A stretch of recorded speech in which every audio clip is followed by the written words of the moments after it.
Welcome to this explainer. Today, we're diving into the life, the tactical genius, and really the incredible internal transformation of one of history's absolute greatest military commanders, Khalid bin Waleed.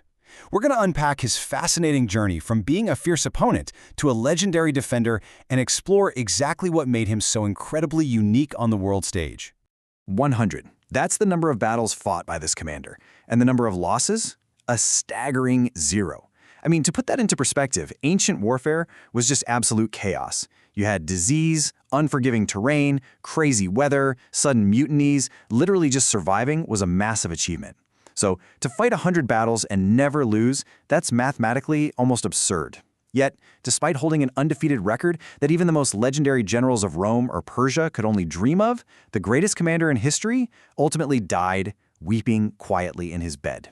So how did that profound paradox come to be? Well, to understand that, we got to go back to the very beginning.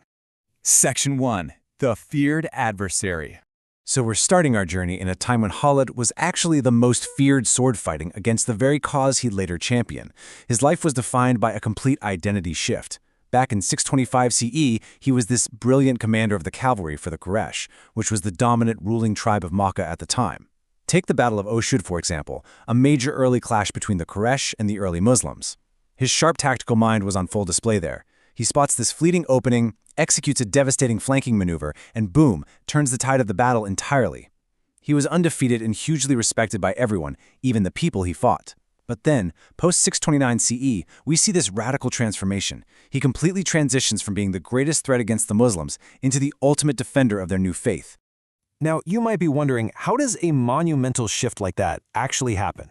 Well, despite all his worldly victories, something inside him just felt fundamentally incomplete. Sure, skill, strategy, and strength had taken him to the very top of his world. He was literally a superstar of his era. But fighting purely for tribal ego, wealth, and status, it was leaving him entirely empty. He had unparalleled skill, but internally, his heart was actively searching for a truth that transcended battlefield glory. He desperately needed a higher purpose than just winning fights for his tribe. Section 2. Choosing the Truth. This is where our brilliant tactician makes an internal choice that ultimately changes the course of human history. His journey really hinges on a few incredibly pivotal years. From his time as a fierce adversary at Uhud in 625, through his crucial conversion in 629, all the way to his final days in Homs in 642. It's actually kind of mind-blowing to think that the gap between 629 and 642 is just 13 years. Just 13 years, yet the sheer density of events and the legend he forged in that tiny window of time would echo for millennia. So in 629 CE, following the Treaty of Hudaybiyah, which was a landmark agreement that brought some much-needed temporary peace to the region, his search for truth finally concluded. The silence of peace gave him the clarity to act. And he took a profound leap of faith. He didn't ride with an escort of loyal soldiers to demand some high-ranking position. No, he rode completely alone to Medina. No armor, no army. He simply arrived, placed his hand in the hand of Prophet Muhammad, peace be upon him, and accepted Islam. And that very day, he was given a profound new title by the Prophet, peace be upon him, Saifullah, which translates to the Sword of Allah. Historical accounts note that the exact same man who once stood against the truth was now chosen by destiny to defend it. From that exact moment, his ego was dead. His life no longer belonged to himself, or his reputation, or his tribe. It belonged entirely to a mission. He wasn't fighting for Khalid anymore. He was an instrument for a higher will. Section 3. The Miracle at Mu'tah. Almost immediately, he was thrust into an impossible situation where he had to prove he truly was the Sword of Allah. Imagine looking out across a barren battlefield and seeing this staggering number, 100,000. That's the size of the Byzantine imperial force waiting for them. We are talking about a professional, heavily armored, highly disciplined military superpower. And standing against this massive wall of steel, a tiny, lightly armed desert force of only 3,000 Muslims, that's a 33-to-1 disadvantage. On paper, it's an absolute suicide mission. But for 7 grueling days, Khalid fought relentlessly on the front lines. He wasn't commanding from the safety of the back ranks. He was right there in the visceral, terrifying thick of it. The historical accounts really highlight his incredible physical grit and stamina here. They note that the combat was so incredibly fierce and relentless that he broke sword after sword in his own hands, literally just continuously pulling new weapons to stay in the fight. But the crucial point here is how he handled the inevitable reality of those numbers. When sheer volume meant defeat seemed absolutely certain, he didn't panic, and he didn't allow a chaotic rout. Instead, he held the line. Under the cover of night, he completely rearranged his vanguard and rearguard to create the illusion that massive reinforcements had arrived. This brilliantly spooked the Byzantine commanders, and while they hesitated, he orchestrated a miraculous, highly organized tactical retreat, completely saving his 3,000 men from utter annihilation. Section 4. The Undefeated Commander. From that incredible survival at Mu'tah, he evolved into a relentless, unstoppable force. This is where his strategic brilliance truly reshaped the map of the world. His military campaigns under Caliph Abu Bakr and then Caliph Umar were just breathtaking in their scale and ambition. I mean, he successfully crushed fierce rebellions in Yamama. Then he moved on to break the back of the mighty Sassanid Persian Empire in Iraq.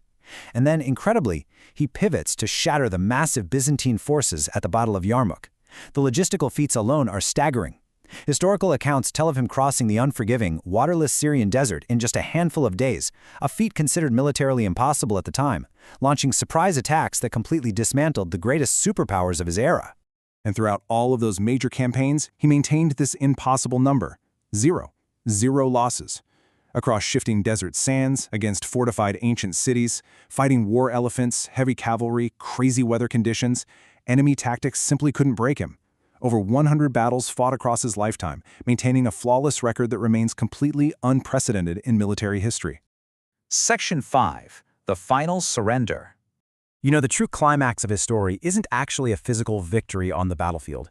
It's actually a profound test of spiritual humility and internal character. At the absolute height of his power, fame, and success, Caliph Umar made a shocking decision. He removed Khalid from supreme command. Khalid was practically invincible in the eyes of the people. This demotion wasn't for incompetence at all. It was a deliberate, powerful lesson to remind the Ummah, the wider Muslim community, that victory comes from Allah alone, and not just from the presence of an undefeated general. And remarkably, Khalid accepted this demotion without a single complaint. Just think about how rare this is for a second. In Roman or Persian history, a general with Khalid's immense power, popularity, and undefeated record being suddenly demoted, that would immediately ignite a bloody civil war or a military coup. But Khalid? He simply laid down his grand title, tied his sword, and continued fighting in the literal ranks as a regular, everyday soldier. His mindset is perfectly summarized by this profound statement: "I fight for Allah, not for a rank." It is just a stunning display of absolute ego surrender. Ultimately, in 642 CE in Homs, Syria, the sword of Allah was finally sheathed. The historical texts tell us that on his deathbed he wept, and he wasn't weeping from physical pain. He wept because, despite his unparalleled service, he had desperately longed for the ultimate prize of martyrdom on the battlefield.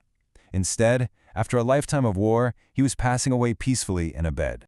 But let's be clear, no one could ever doubt his courage. His body bore over 100 scars from swords, spears, and arrows.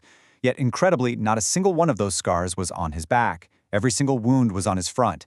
That physical evidence proves he never once turned away from an enemy. He faced every single challenge head-on. He lived entirely as a sword drawn only for a higher purpose, and he died with it still in his hand. Which brings us to a final thought as we wrap up our explainer today. Looking at his flawless military record on one hand, and his ultimate willingness to entirely surrender his ego and his rank on the other, we're left to wonder what really makes a warrior undefeated. Is it merely never losing a battle on the field, or is it the absolute, uncompromising mastery of oneself?